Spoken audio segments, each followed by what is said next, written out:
ಎಲ್ಲ ವಾಹನಗಳನ್ನು ಬಂದ್ ಮಾಡಿದರೆ ಎಲ್ಲರ ಮೇಲೂ ಪರಿಣಾಮ ಆಗಬೇಕಲ್ಲ. ಹಾಗೆ ಈಗ ಪಡಿತರ ಧಾನ್ಯಗಳ ಮೇಲೆಯೂ ಕೂಡ ಇದರ ಪರಿಣಾಮ ಬೀರುತ್ತೆ. ಕಾರಣ ಅದನ್ನು ಟ್ರಾನ್ಸ್ಪೋರ್ಟ್ ಮಾಡಬೇಕಾದ್ರೆ ಲಾರಿಗಳೇ ಬೇಕು.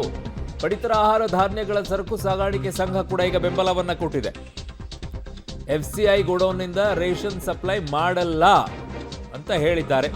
ಲಾರಿ ಮುಷ್ಕರಕ್ಕೆ ಸಂಪೂರ್ಣವಾಗಿ ಬೆಂಬಲ ಇದೆ ಅನ್ನುವಂಥದ್ದನ್ನ ಸಂಘದ ಪ್ರಧಾನ ಕಾರ್ಯದರ್ಶಿ MC ರವಿಶಂಕರ್ ಈ ಹೇಳಿಕೆಯನ್ನ ಕೊಟ್ಟಿರೋದು. ಕರ್ನಾಟಕ ರಾಜ್ಯ ಪಡಿತರ ಆಹಾರ ಸಹಕಾರಿಗಳ ಸಂಘದವ್ರು ನಾವು ಮುಷ್ಕರಕ್ಕೆ ಆ ಪ್ರದೇಶ of Karnataka lorry owners agent association ಏನು ಮುಷ್ಕರ ಕರೆ ಕೊಟ್ಟಿದ್ದಾರೆ, ಅದಕ್ಕೆ ಸಂಪೂರ್ಣ ಬೆಂಬಲ ಇದೆ. ನಮ್ಮದು ಕರ್ನಾಟಕದಲ್ಲಿ 20 ಲಕ್ಷ ಗಾಡಿಗಳಿದೆ. ಚಿಕ್ಕ ಗಾಡಿಯಿಂದ ದೊಡ್ಡ ಗಾಡಿಯಿಂದ 20 ಲಕ್ಷ ಗಾಡಿಗಳಿದೆ. ಎಲ್ಲ ಗಾಡಿಗೂ ನಾವು ಬಂದ್ ಮಾಡ್ತಾ ಇದ್ದೀವಿ.